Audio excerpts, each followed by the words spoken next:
In this video, I'll be going over the steps I took to make the sign and the oval details on the Jakobs Loot Chest from Borderlands. In part 1 and part 2 of this series, I went over the steps involved in building the wooden chest and adding the metal trim. As you can see, mine says Aaron's instead of Jakobs, and that is because I was making this for my dad's 60th. He's now 64, so I better get a move on if I want to get this made by 4 years ago. First up, I made a template in Photoshop. I then cropped and saved it into printer-sized pieces. Taped them together. I then changed the look of the letters because I wasn't happy with the fonts available. I then thickened the letters to allow for the border.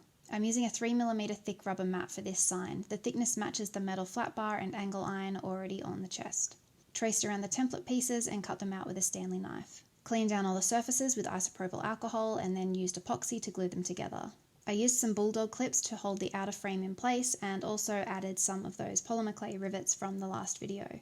Gave it a grey base coat and then cut in some damage marks with a scalpel, then went in with a second grey base coat. This is where I realised cheap $1 craft paints are not that great. The silver was very faint even after a few coats and started to look patchy. So I decided to wait for the sales and try some expensive paints. They arrived all busted open, but the company happily replaced them. I was pleasantly surprised with the coverage and quality of the silver paint. I really wasn't sure if spending more on paints would make much of a difference, but it did. I then went in with the gold, and this didn't seem to be as great as the silver. I decided to do a white undercoat for the gold areas, and that did the job. Now for the black borders and details. This is my favourite part. It makes a massive difference. I then mark out centre on the chest and the sign and then contact adhesive them together. I'm also adding more rubber to these areas here. Now for the oval details.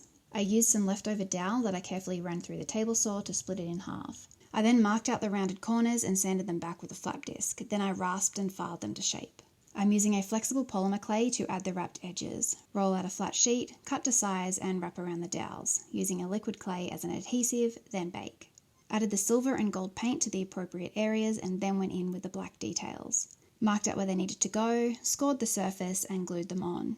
That's it for part 3. I'll see you all again for part 4 where I will show you how I made this centre lock piece.